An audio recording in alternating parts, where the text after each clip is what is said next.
Uselessness. I'm Devin. I'm Dan. And today we're talking about Madam Web. But first, Dan, did you like anything this week? I mean, other than Madam Web, because it's a masterpiece. Definite masterpiece. This was something I forgot to mention last time we recorded, actually, was Hannibal Season 1. I finished that. Oh, yeah. Which was like I don't even know what network was on show. And CW? Possibly, I don't even know. TBS. But yeah, Mads Mikkelsen. And no, it was good. It was interesting. I was the only thing I was disappointed about, especially in the beginning, was that I thought, there's a serial killer and he's gets in there and helps, because it's sort of like a prequel where the detective, now I can't even remember his name, is coming to him for advice. And then I thought okay, the season will then be the follow through of all the fallout from the serial killer situation, but it wasn't. They caught him right away. And then in episode 2, the same thing happened. And I was like, wait, but in the movies, let's just say it's one movie, one serial killer. That's the whole plot, right? But fortunately, in the next few episodes, I'd say it kind of did go back and deal with some of the issues and etc. And then there was a couple more near the end. So I don't know. I mean, it had some ups and downs, but I did enjoy it, and I like Mads Mikkelsen's performance. And there are 2 more seasons. I heard season 3 is kind of bananas, but I haven't gotten there. So fair enough. But I did enjoy season 1. Yay! The show. Speaking of more shows, let's see. Planetes, the anime. I mentioned it to you. It was a 26 episode thing about space junk haulers. Oh, right. Yeah, I remember. It sounded interesting. Yeah. No, yeah, it was good. It was, the funniest thing is I didn't realize until maybe I don't know, I want to say 4 or 5 episodes in, but the show's pretty lighthearted. It's about these space junk haulers, etc. But every episode will have some kind of emotional moment where someone's giving a big speech about something, and then this big music plays and everything. But the funniest thing about it was maybe halfway through the season, but when there's the 5th speech about capitalism, I was like, I don't think this creator liked capitalism very much. Something's telling me. Yeah. Because there'd be just long speeches about how space is being colonized by these countries and corporations, and it's taking away from all the people and sucking all the resources. And I was like, interesting. Yeah. Exactly. Very, very subtle.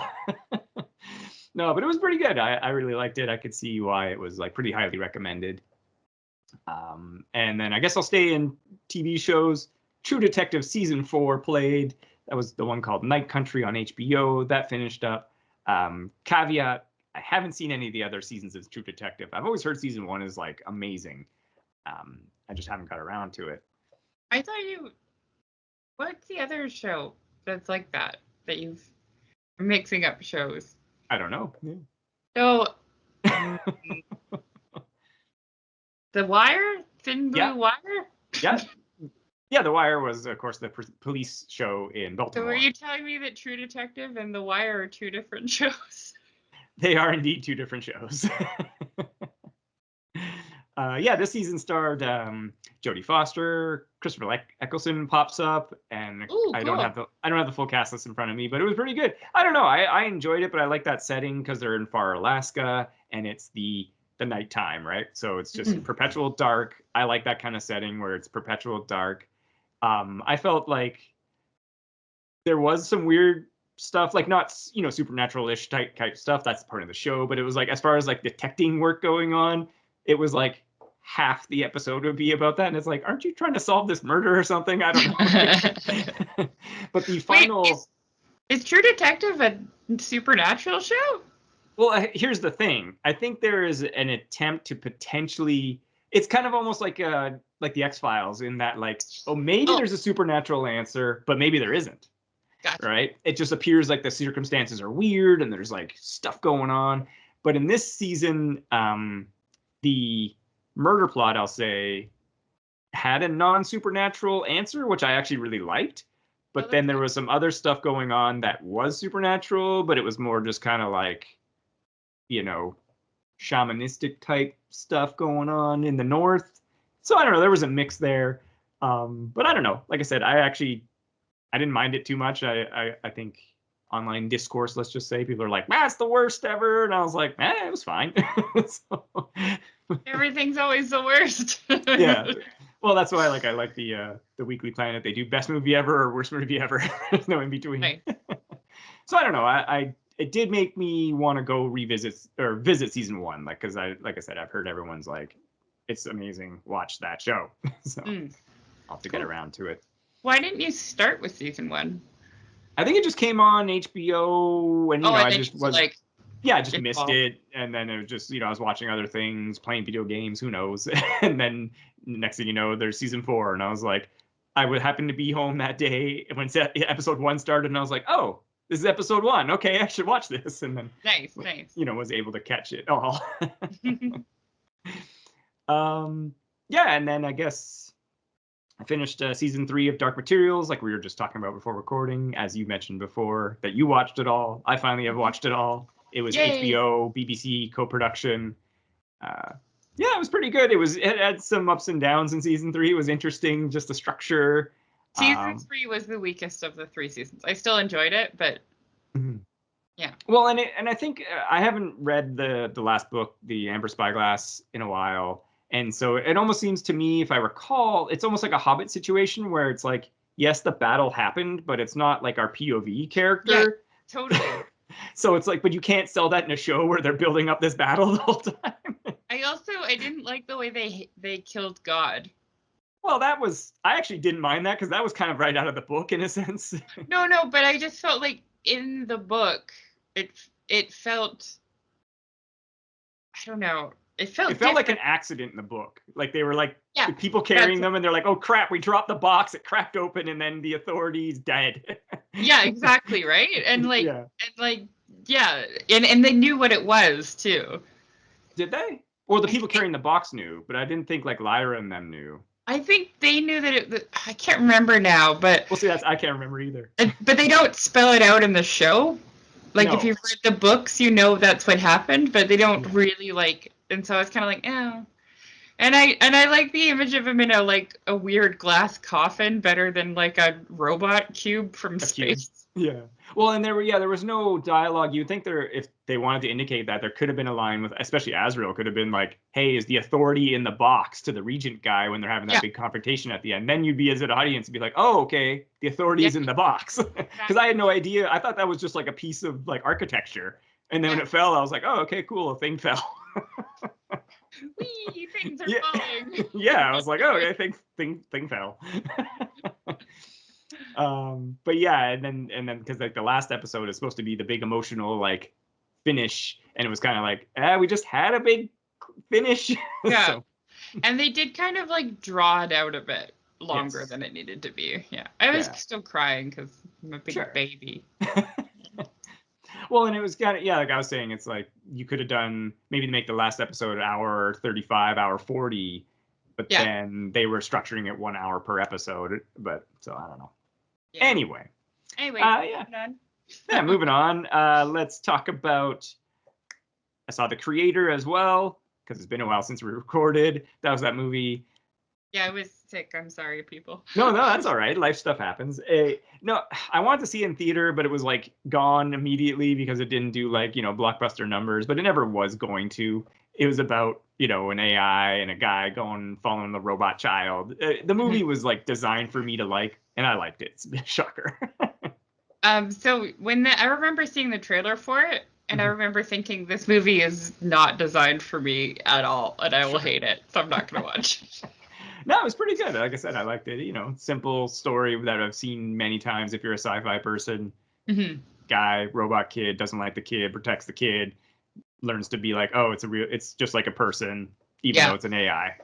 We've seen that before, or I have. Anyway. Yeah, everyone has. Yeah. Exactly. And then I'll just mention, I guess, last thing, I read La Belle Sauvage, which was, speaking of the Dark Materials, that's the second series, the prequel book to the Dark Materials that Philip Pullman wrote. I read that. It's pretty good. I'm on to the next book. Talk about that next time. Nice. Yeah. Do you want to mention the other movie you saw? Oh, yeah, I guess. Well, the big one, I guess, but I've already been talking for a while. I saw Dune Part 2 as of recording. I've seen it once in theater. I saw it opening day. It was awesome.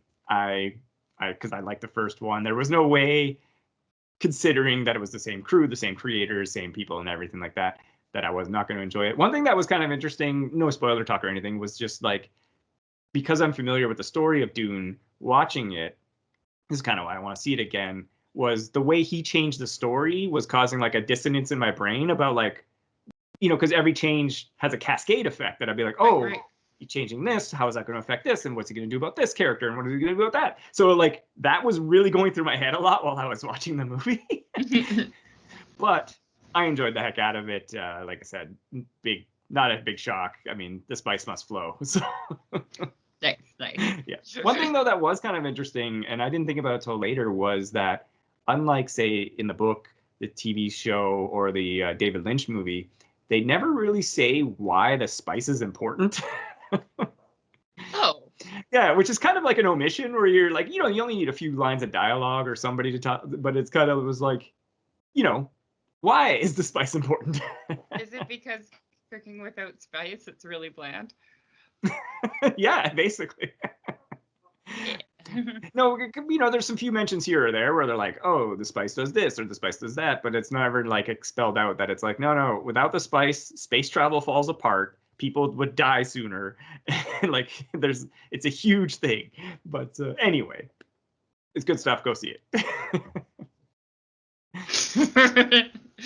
All right. Yeah. Well, what about yourself, Devin? What have you been enjoying aside from learning? Yeah, so I've been really sick, and I'm back in school full time, so I haven't had that much time to enjoy things. But I rewatched the Lord of the Rings trilogy.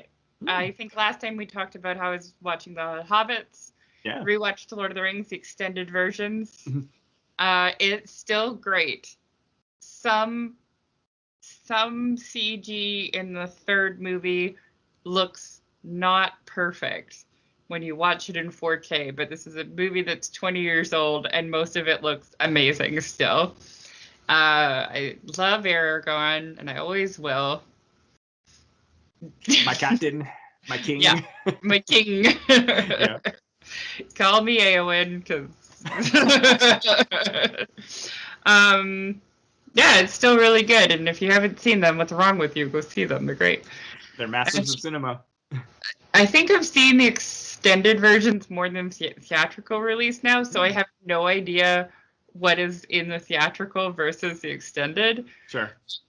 In the Return of the King, when they approach the Black Gate, I was like, oh yeah, Mouth of Sauron is totally in the theatrical, because that's such a cool scene. I'm like, no, it's not. No, that definitely not. Yeah. Yeah, so watched that. Yesterday, I watched both Paddington movies. Really? Yeah. The ones oh, sorry. No, I was thinking of something else, because Ewan McGregor's not in those, right? No, Hugh Grant's in the second one. Oh, okay. And Peter Capaldi's in both of them. Oh. As like crazy neighbor man. But I gotta tell you, the Paddington movies are so good.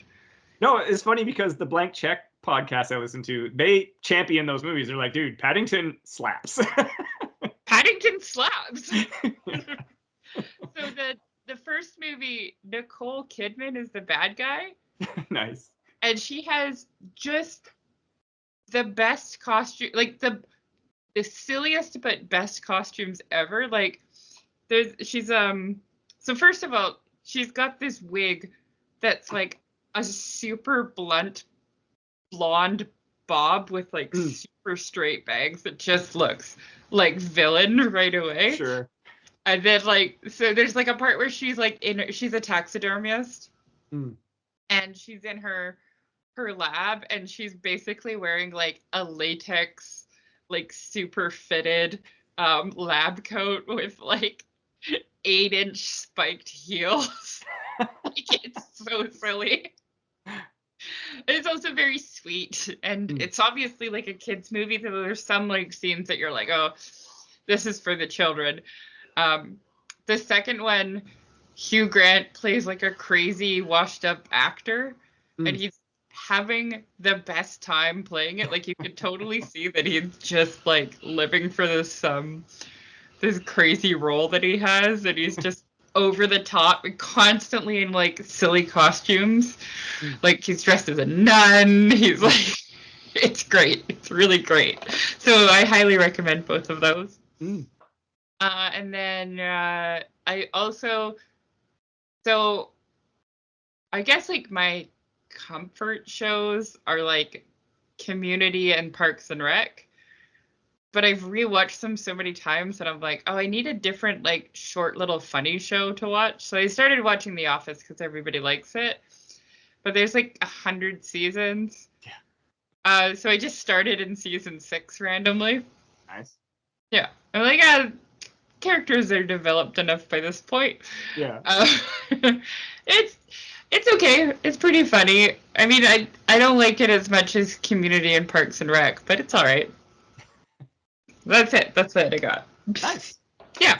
That's some good stuff. That's it. So let's talk about Madam Web now. For sure. Oh, unless you want me to tell you about typing. No, that's all right. I mean, are you sure? Unless you're talking about Typing of the Dead, the video game. I should download that. You're right. Yeah, it's fun. Okay, let's talk Madam Web. Sure. It's interesting because this movie was directed by S.J. Clarkson. But I thought the more interesting, the writers here, Matt Sazama, Bert Sharpless, and Claire Parker. Not a lot of writing credits, but the main one between them is Morbius. Well, that was a bad choice. Yeah, so it was like, yeah, looking at their 3 writing credits, or the writing credits for the 3 of them, not great projects, but that's, it happens. Yeah, it happens. But I was like, wait, you hired the people who wrote Morbius to write this, and Morbius was not good. I didn't see Morbius. It might actually be good. Maybe I'd enjoy it. But I haven't heard good things about it, and I don't like Jared Leto. Yeah, that's fair. And but yeah, what's interesting, or not interesting, but yeah, they set a budget of 80 million, so it's on the lower end of the budget scale. So far worldwide, as of recording, it's made 92 million. So not lighting it up out there. And then with marketing and etc., it's not doing well. It's in the red. But I wonder why. Yeah, well, it was interesting. It was funny going into it that I was like, the reason I wanted to see this and do the episode about it, I was like, okay, this, the chatter about this. You were so hyped to see this. No, because I never heard of it. I didn't even know it existed. Because I was like, okay, the chatter about this is not great, let's say, like the pre-chatter, but I hadn't watched trailers or anything like that. But I was also kind of like, this could be interesting. It could be fun. It could be bad. I don't even know. I mean, they're trying something, and then like 5 minutes in, maybe more, when there's some ropey CG, and I was like, oh, this is bad. Not even 5 minutes in. It was during the opening credits. I was like, this is gonna be terrible, because they just put on the screen in Times New Roman, Madam Web. No fanfare, nothing. Yeah. And also, it wasn't like, because I know it's Sony, but like Sony also did the Spider-Man movies that are in the MCU, and with those, they got the Marvel intro, but this one had like, in association with Marvel in font that's like 12 points big on the big screen. And I was saying to you as well that I was like, yeah, like what's the contractual obligation for like how big or how much that has to be, like it's in association. This is not Marvel. Because that's unfortunately how at least Dokota Johnson and maybe Sydney Sweeney were kind of almost tricked into this. Yeah, they were like, thought they were going to be in the MCU. Yes. There's interviews of Sydney Sweeney being like, I'm so excited to be part of the MCU. Yeah. But I don't know. Like I said, I mean, I wasn't hyped to be like, oh, yeah. I don't know. I was just kind of more just like, it could be something. And so let's check it out. Yeah. So, this movie, my friend works as a video game animator. Mm. So he doesn't get to make high up decisions.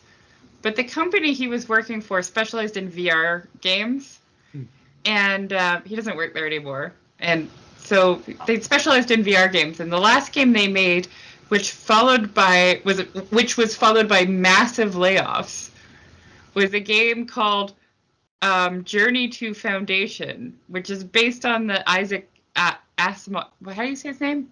Asimov. Asimov books. Yeah. Like Foundation, right? Yeah. Which are great, by the way. Which, okay, that's fine.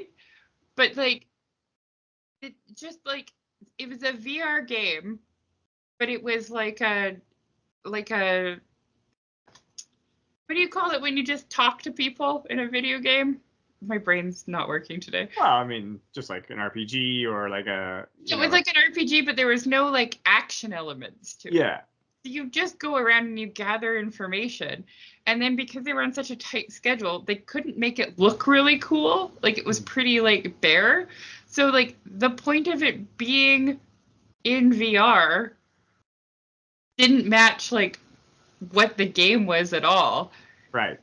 And then like the people that are interested in Asimov, like it was like every decision they made, it was like they just didn't make it for anybody because it's like they niched down too much. So they're like, you have to be like an Asimov fan who has a VR headset, who is in it for the story, but by the way, the entire game takes place on the journey to Foundation, so you don't even do any of the stuff that's in the book. And it also isn't that visually pleasing. And so, like, this movie felt like the same thing. Like, hey, it's a character almost no one's heard of. Yeah, outside of, like, comic book nerds. Yeah, we're going to set it in 2003, so none of the Avengers stuff has happened yet. Right. We're going to have none of the Avengers in it. Or nothing else to do with the Spider-Man universe, because Spider-Man isn't even born in it until the end of the movie. Yeah. And then, yeah, and it was just like, who is this for? Like, Mm-hmm. And then it seems like I really like Dokota Johnson. I like that she, in everything she's in, appears like she doesn't want to be there. But it's the wrong fit for Marvel. Like, you need an enthusiastic, charismatic lead. And she kind of is like,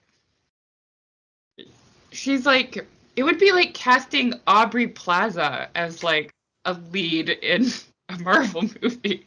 Well, or like like that could work for this character specifically when it's later in her life after she's like seen so much and like, you know, is kind of like, you know, almost like the Jeff Bridges in Tron, where he's like, I'm trying to take myself out of the game because all the horrible stuff I see because I can see the future.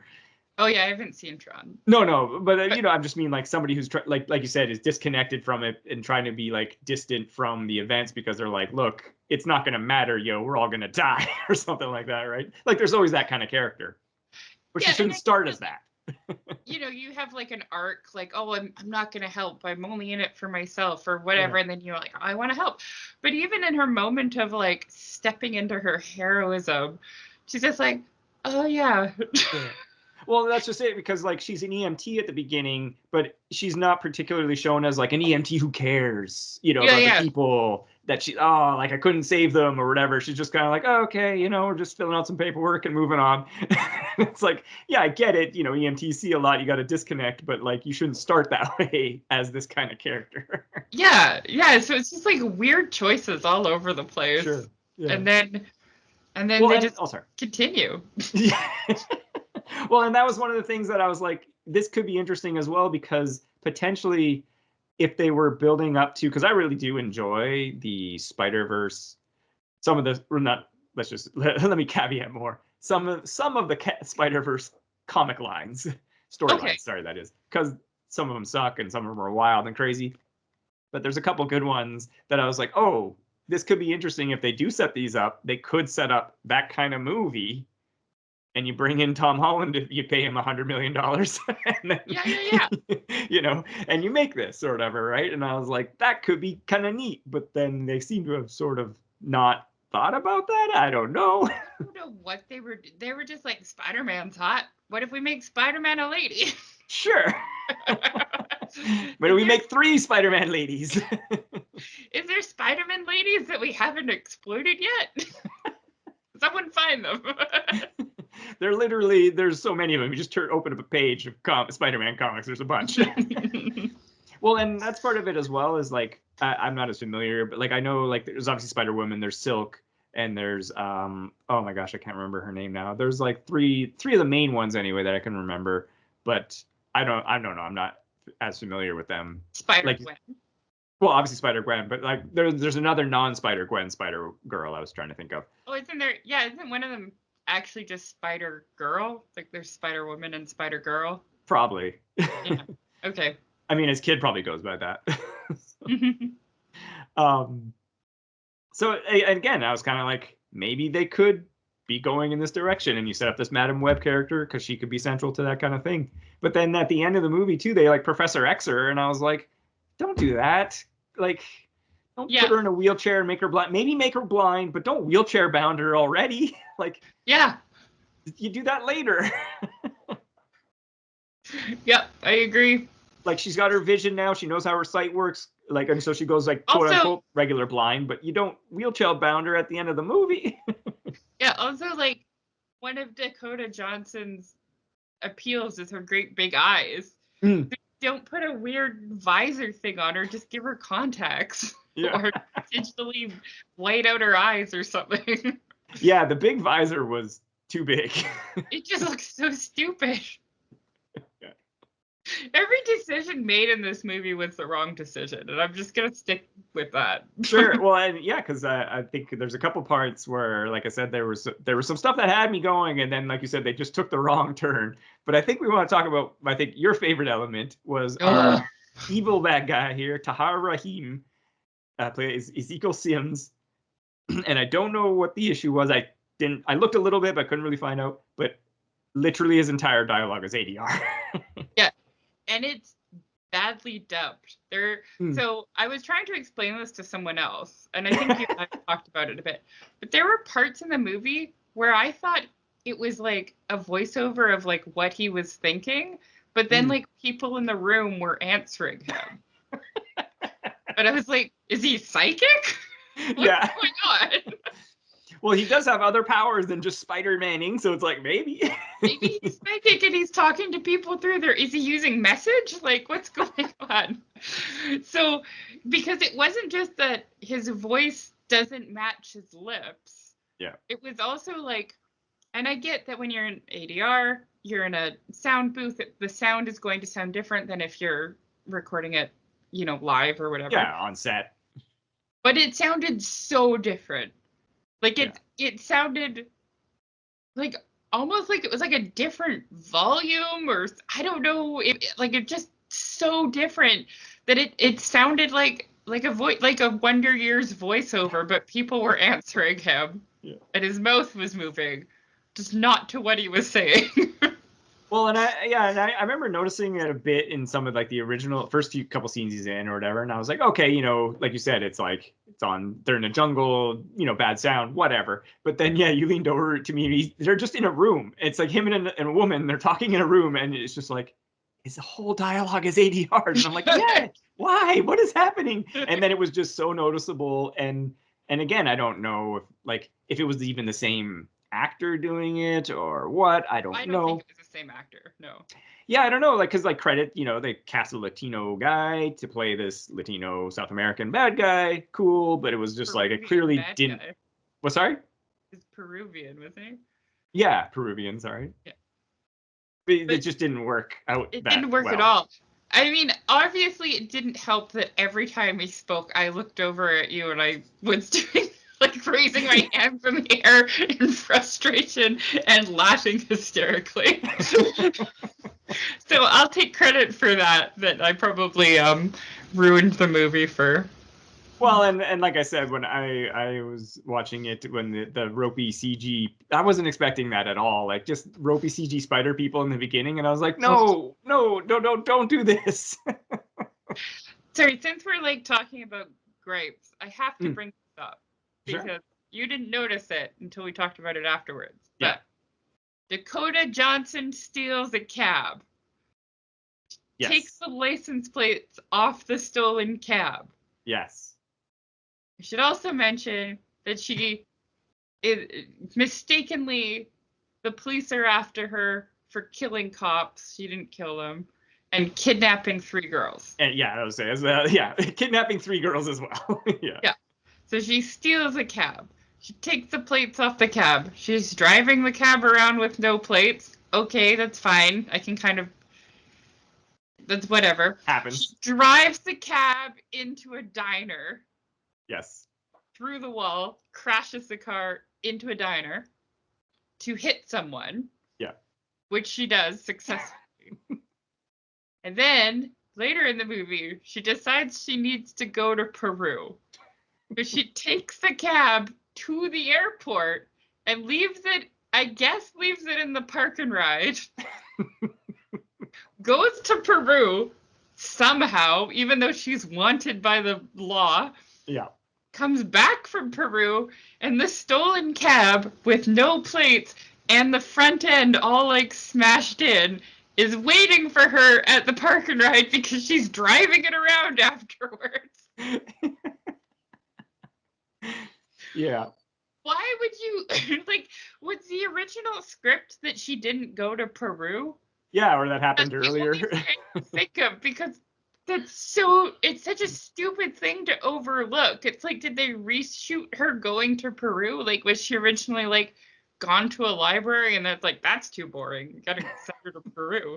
Yeah, and there's like a wanted criminal in a stolen cab. Yeah, I didn't pick up on that. Yeah, you were stoned. Well, I was trying to enjoy the movie more, but no, but I didn't think about that part about it. That I was like, yeah, that she had so much. She was driving the same cab. Yeah, she didn't steal another cab because it was all still crunched in on the front. So, yeah. Well, maybe potential headcanon. She stashed it somewhere and took a regular taxi to the airport and then came back and got her stashed cab. No, I think she took it to the park and ride. She paid for parking. I just had more issues when she was like, I got to go to Peru. And I was just like, how? No. How? Yeah. Like, this is post 9/11. You would be like immediately shut down. Yes, exactly. But I was just like, okay, I have another grievance. And I don't know if I'm just being super cynical about this. But the scene where she's teaching the 3 teenage girls how to do chest compressions. Yeah. I thought that they threw, like, I know it comes in handy later. It wasn't really necessary to the plot to have that in there, I don't think. But I think they put it in there to kind of put teenage girls in a sexy position without feeling bad about it. I think that's also why they had them dancing on the table, so they could like shoot up with the camera looking up their skirts and stuff. And that feels weird and pervy to me, and it kind of bothered me in the movie. Because the way they shot the chest compressions in the hotel, and I think this is just a me thing, but it did like have like an element of like, I think they were trying to gaze, as it were. Yeah, it was very male gazy. I didn't think about the CPR one, but I did think about that with the table dancing. Yeah. Even to me, I was kind of like, whoa, what are you doing here? Yeah. Especially when they were like, when you were saying when they're really close up. And like they were pulled back or whatever, and you're like, okay, they're dancing on the table having a good time. But it was, like you said, there was some close-ups that I was like, what are you doing? Yeah, stop it. Stop it. Like they're all supposed to be in high school here. They're all like 15, 16 years old. Like, it's not actually 2003. This isn't appropriate. Yeah. I didn't think about the CPR one, but definitely the table one. I was kind of like, whoa, what's going on here? I think if you showed somebody the CPR scene in isolation without like context, it would come across as inappropriate. Fair enough. No, I was to say, one of my gripes I had, and I know I spoke with you a bit about this, was that, usually in an orphan story and a superhero orphan story, let's just say, if you know who their parents are, they're usually not an orphan then. Yeah. Like, she knew who her mom was, and she had a box with a journal and stuff like that. And I was like, there was no line of dialogue explaining like, oh, my mom didn't have any sisters, or like my dad was dead, or like there was no explanation as to why she went through like the foster system and etc. It was like, or how the spider people got her back to New York. Sure, that as well. Yeah, like she technically was born in Peru. Yeah. Like, her mom was American, but I know there's some rules there. Like, yeah. So it was kind of like there was no explanation as to why she grew up that way. And that bothered me because I was like, what? Because I figured, like she shouldn't have a chest with her mom's journals and stuff then. Like, I don't know.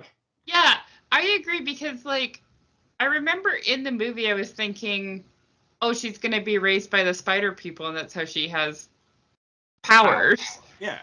But instead, they went with the spider people helped her mom give birth in a dirty pond, and then took this white baby and left it at the airport. The note saying, "Please return me to New York." Yeah. Yeah, or like did I said, the spider people fly to New York? Did they get plane tickets? And bring the baby to New York and then leave her at like a fire station? I mean, that one got cleaned up pretty well,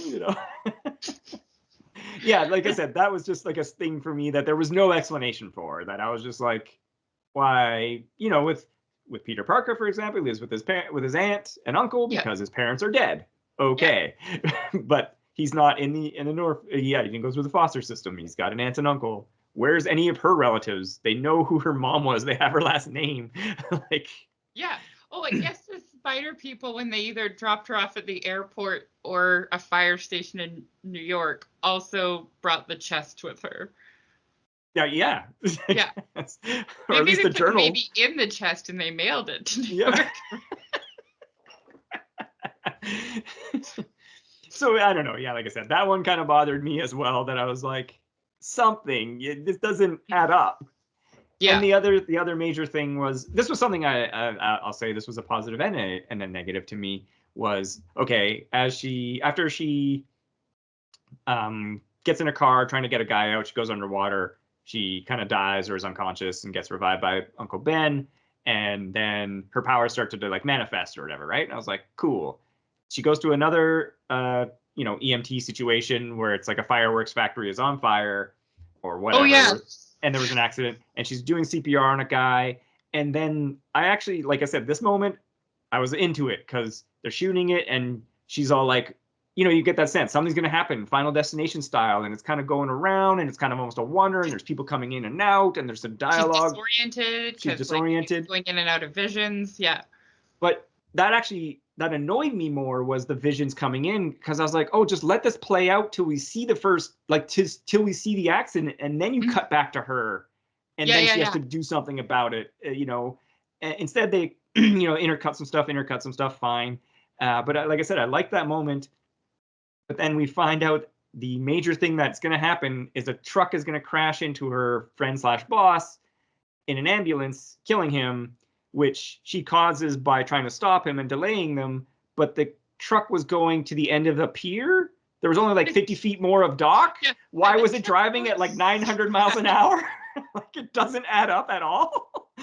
Like, normally that kind of scene would make sense where it was like in an intersection or something like that. But this was the edge of a pier.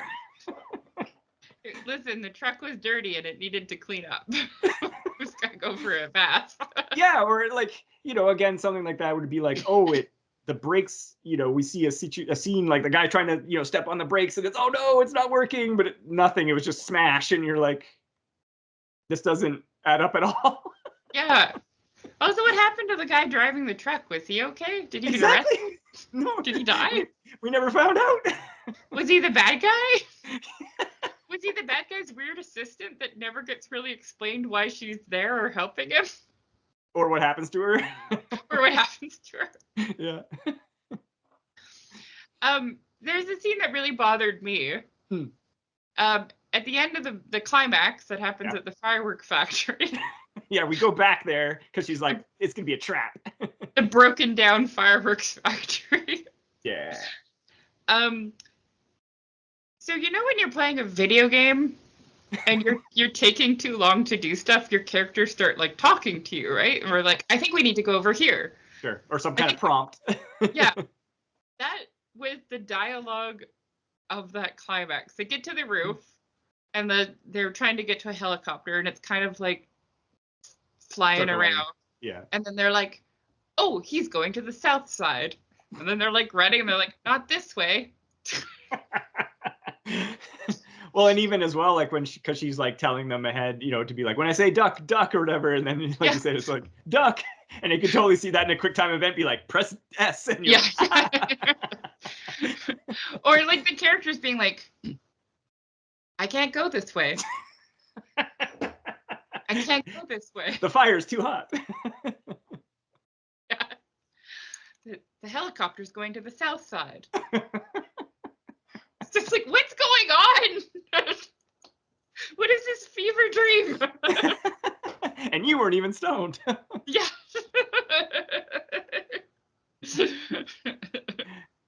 But I would say one thing I did like, and this goes back to like what you're saying with Dokota Johnson, was I did kind of like though how she was like, I don't want to get involved with this. Like let your parents deal with this or whatever. She was like, okay, I saved you from being killed. Now I'm out. And then they're like, what? No one's around conveniently. All of our parents are terrible.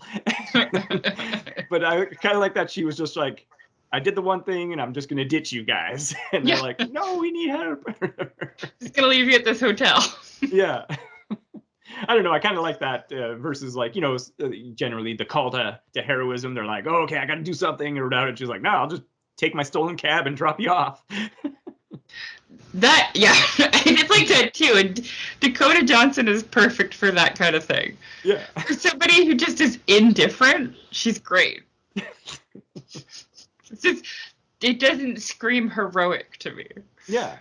No, exactly, which is what I kind of like. Obviously, that's what they were trying to be like. Ooh, she's, nuanced and not always a good guy or whatever. But it was like, well, she obviously is going to save these three girls. Yeah. Well, I was thinking about it, and I'm like, is it because she sounds sarcastic? But I'm like, no, like Tony Stark was sarcastic, but he's charismatic, but he like rises above himself, and like, Peter Parker is kind of sarcastic. Doctor Strange is sarcastic. Peter Quill is sarcastic. I'm like, is it just because she's a woman? And I'm like, I don't think it's just because she's a woman. I think it's because she genuinely seems indifferent to everything that happens to her in this movie. It's like, whatever. So, side note, they kind of established that it's summertime. I think it went, or spring or summer. Yeah. It's not winter, and she's Definitely watching the fucking Christmas Carol movie in black and white at one point to cheer herself up. And then the second thing is, no character dresses like they're in the same season. Like there's a part where she's wearing like jeans and a sweater and a jacket, and she's standing beside Sydney Sweeney, who's wearing like a short skirt and a blouse and no tights. And she's not cold. So she wasn't directed to act like she's cold. And then she's standing next to someone in like a crop top and a puffer jacket. And it's just like, what season is this? What is the temperature? When the movie's bad, everything is distracting. Well, yeah, just like you start to focus on other things because you're not drawn in or engaged with what's happening. And like you said, like the main bad guy's plot is that he's cursed because he stole the spider and he can see his death and he sees three girls or women, I guess at the time, that are with spider powers that kill him. So he's like, okay, I'll steal NSA technology, give it to my assistant lady, and be like, use cameras to find these girls, and I'm going to take them out because he has spider powers because he has, the special spider. And then that's his plot, is to try to murder them. And Dokota Johnson, Cassandra Webb, is like, I see him, like, that was cool when he shows up in the subway and just like killing them, or the train or whatever, and then she's like, kind of wigging out and freaking out, and that I like that.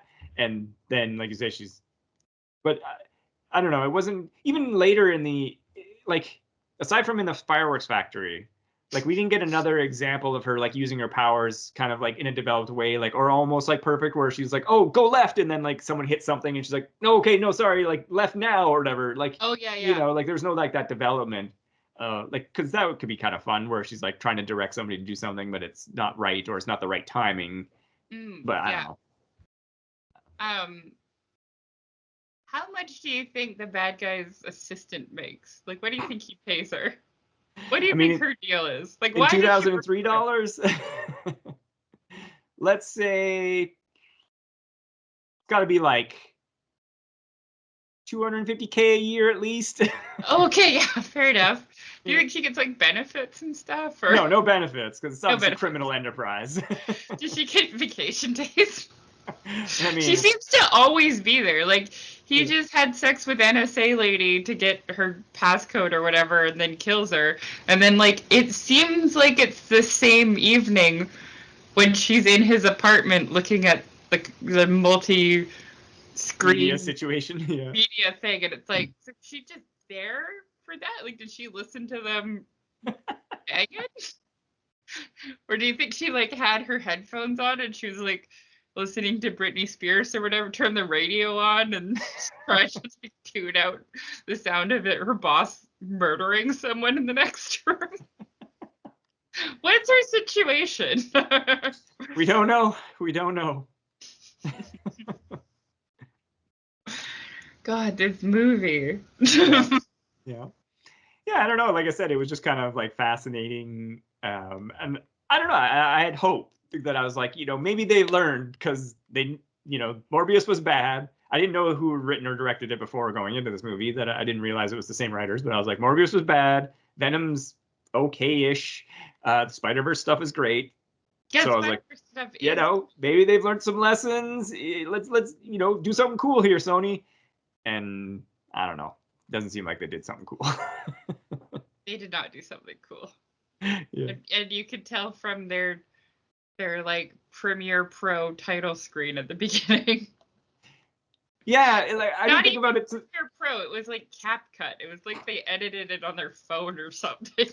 Well, and again, it's one of those things like that. It's did they run out of money to do, like, maybe they wanted to do some kind of intro sequence with some webs or something like that, and they were just like, we're out of money, sorry.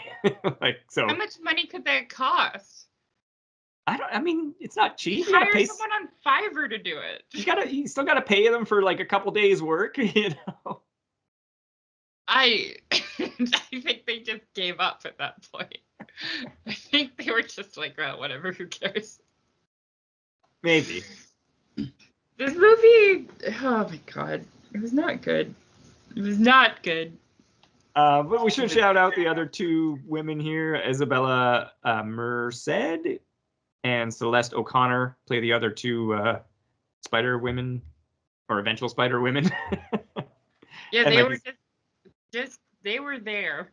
They were there. And of course, as you said, Adam Scott plays Ben Parker. Emma Roberts plays Mary Parker. And then Mike Epps plays O'Neill. So why was Emma Roberts in this movie? And why was Adam Scott in this movie? And why were any of them in this movie? Like, did they get really excited and think they were joining the MCU as well? And then they're like, oh. I don't think Adam Scott. I think Adam Scott was just doing it for the fun of it. Yeah, that's fair. Yeah. He's probably like, I'm not going to be in an MCU movie as like an MCU guy. I'll just be Ben Parker, whatever. Yeah.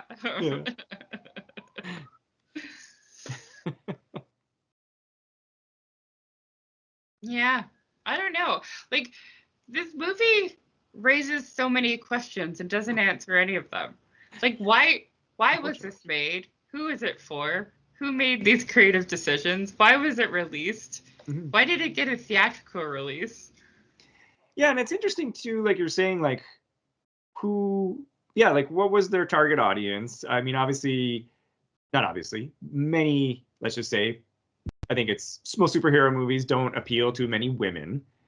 Yeah. A lower amount of women go, of course. So maybe they're like, okay, we got, you want to get girls in, cool. But then it's also like Madam Web doesn't seem like the entry for a girl type movie. If you're gonna do it, like, just do a Spider Woman movie, right? Like, yeah, why do Madam Web? Or right? Spider Gwen, right? Or something like that, right? Exactly. Like why do that? And I think again, this may have something to do with Sony's deal with Marvel, like their original deal, that it's like their narrow subset of characters they can use, maybe. But it's like, because seeing the future powers, cool, but it's not cinematic and it's not superhero-esque.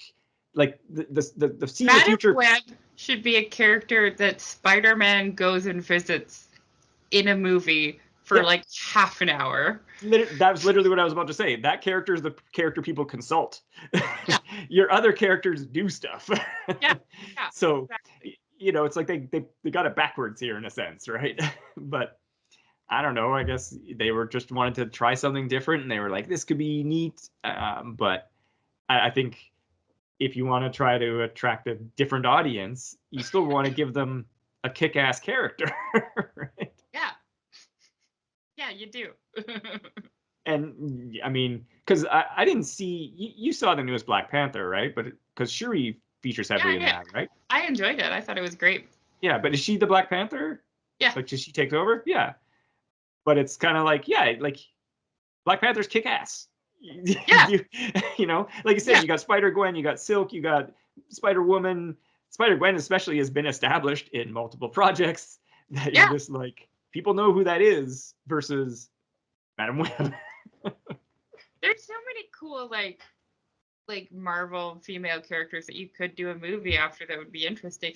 Like, get weird with it. Do Shadowcat, like not Kitty Pryde, but like Shadowcat with her pet dragon. I want to watch that movie. Well, and this, like I said, this is why I was kind of interested in this. That I was like, especially with Madam Web, that I was like, they could be setting up. I was like, maybe they could set up some kind of multiversal event here and like have some kind of Spider-Verse situation. And I was like, that could be neat. But the way that they were kind of doing this, I was like, I feel like they were not thinking that or dropped the ball about that. That it was like they didn't. Because no offense to our 3 Spider Women, they don't do any Spider Women stuff because they don't have spider powers. Because when are they going to get their spider powers? They just get them all from the same spider? But then they would all have the same powers, but it doesn't look like they do because some have like the Iron Spider suit and Sydney Sweeney just looks like a regular Spider Woman suit and the other girl is throwing stuff. So it's like, where did that happen? Yeah, I agree. Because like that scene of them fighting Ezekiel Sims, they're doing some kick-ass stuff, and you're like, okay, that's the movie? That'd be cool. Yeah, I would watch that movie. Sure. Yeah. I don't know. They just made all the wrong decisions. I feel like maybe they were like, you know what? Morbius didn't work because we tried to make it too cool. So instead, let's just do the opposite of what we think we should do. Clearly, we're not on the ball with shit. Let's make it about a boring wheelchair-bound superhero who does stuff inside her head. I mean, oh no, that won't work. Let's say that's Professor X. Yeah. Instead, let's do the lead up to how she becomes that. It's like, why? Nobody wants this. Throw it in the garbage. But I would say this came from some IMDb trivia. Credit to Dokota Johnson, wanted to do as much stunt driving as she could in the film because she was like, I don't do this stuff normally. So she's like, I want to do it. So she did a lot of the taxi stuff, a lot of the ambulance stuff. They didn't let her crash into anything because she wanted to do the crash through the diner wall, as you said. And they were like, no. That is too much, Dokota Johnson. Is that why she's driving so much in the movie?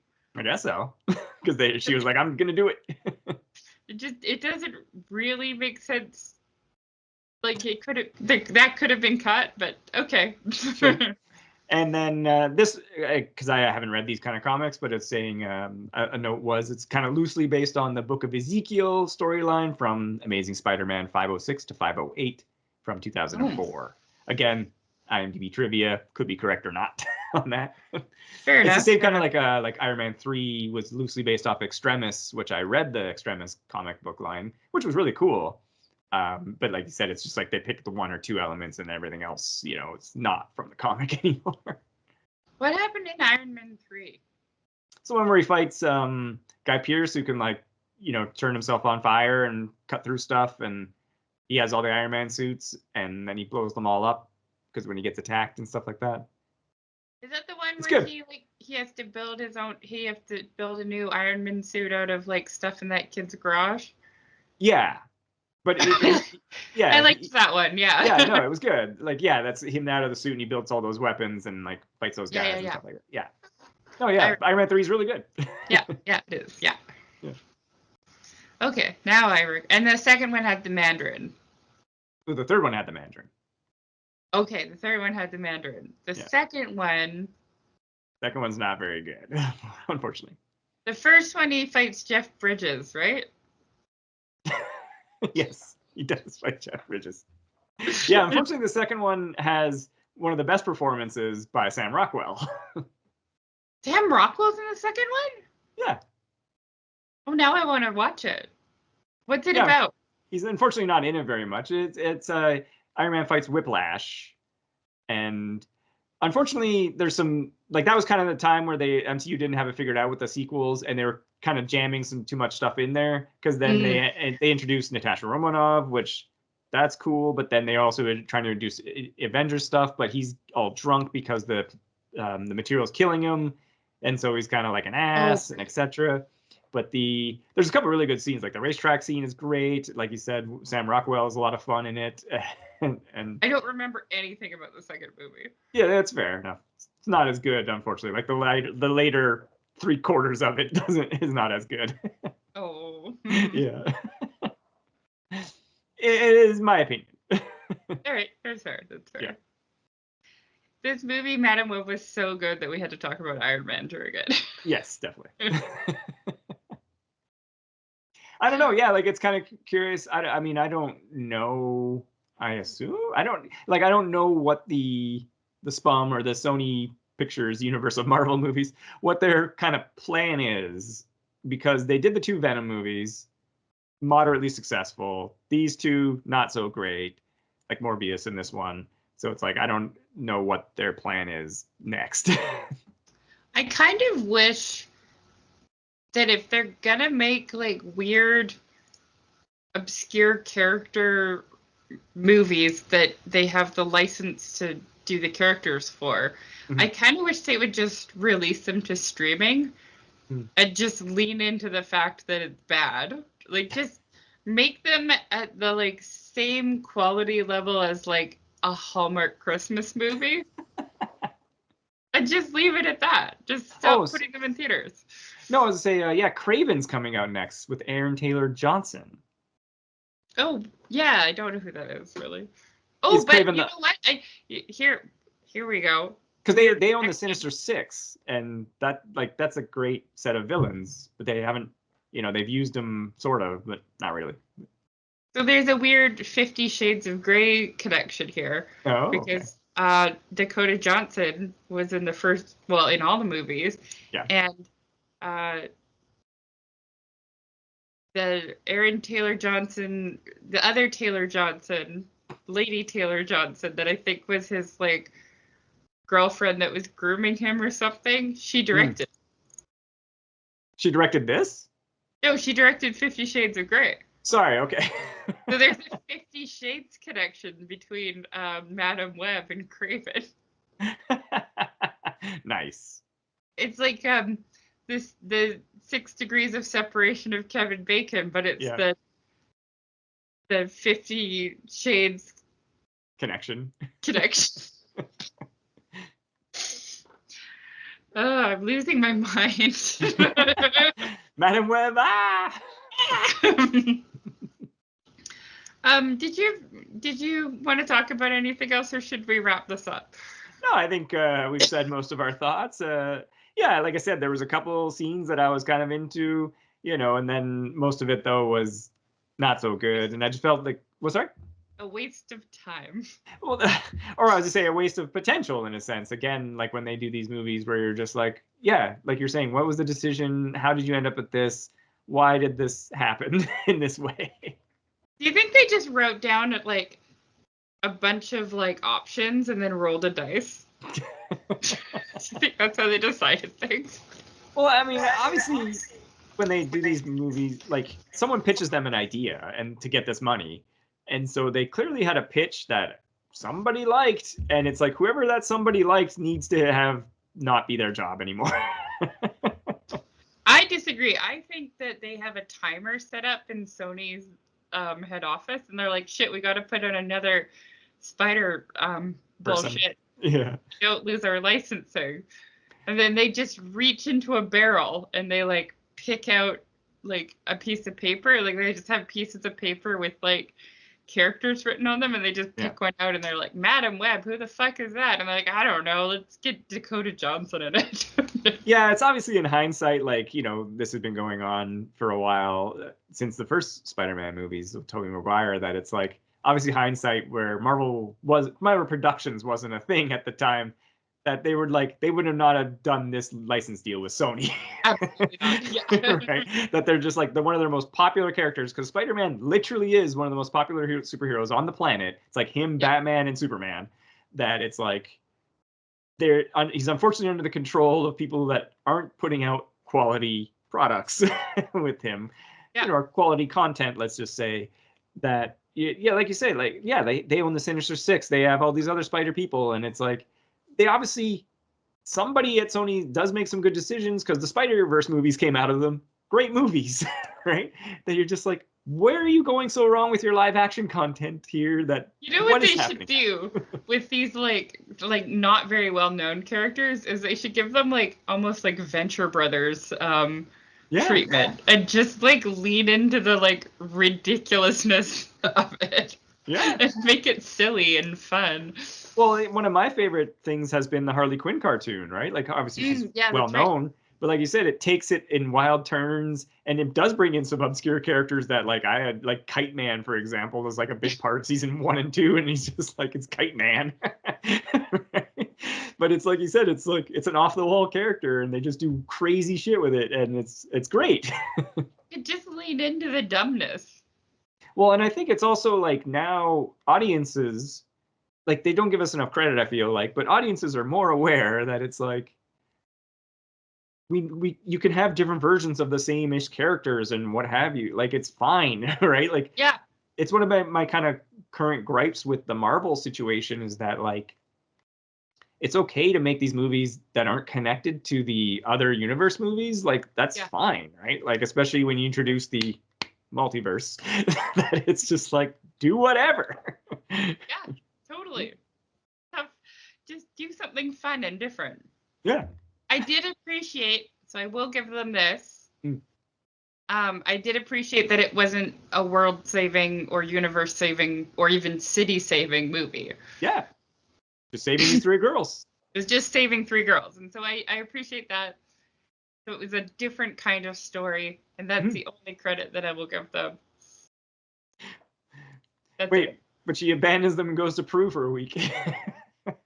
Yeah, did she go for a week or a day or a month? Who knows? She says a week. Oh, okay. She says a week. I missed that. Oh, yeah. So her car was in the park and ride for a whole week, and nobody noticed, but it didn't have license plates, and it had clearly been in an accident. It's New York, baby. Post 9/11, they were not caring about airports at all. No, obviously. But it's also like, so a week, you got to imagine that, like, wherever she went took 2.5 days to get to, and then 2.5 days to get back, or like, how deep in the jungle was she? So what we saw in the jungle was just real time. No, I just mean, like, this obviously wasn't an obscure area then. Like, other people could have just walked into that area.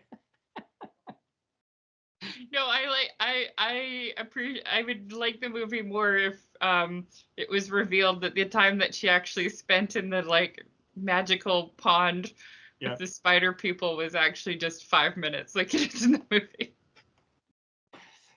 You know what I want to say? I guess it's not Madam Web related, but it's Jungle related. Is that Blank Check they were doing Zemeckis movies, and I didn't realize he directed Romancing the Stone, which I watched because it's an old like 80s adventure movie.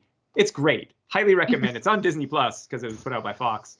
But when you watch that movie, it's one of those movies that it's like you can see how it influenced movies that came after it.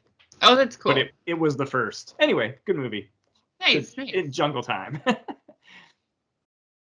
yeah, nothing more to say. Madam Web. Yeah. Ready to wrap up. Move it on. Do you recommend it? I think, like you were saying, maybe on a free streaming service situation. No, you do not recommend it. This is a bad movie. Don't encourage Sony. It's on in the background. Absolutely not.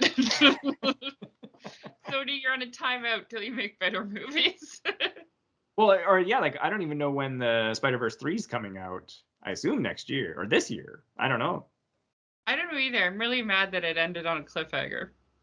We talked about it. Like I said, it got me. It was a great movie, but like, stop doing that. Everybody. I'd be fine with it. Fast and Furious 10 also did that. I'd be fine with it if I knew that going in, because then you're like, oh, okay, it's setting up a trilogy, cool, or a duology.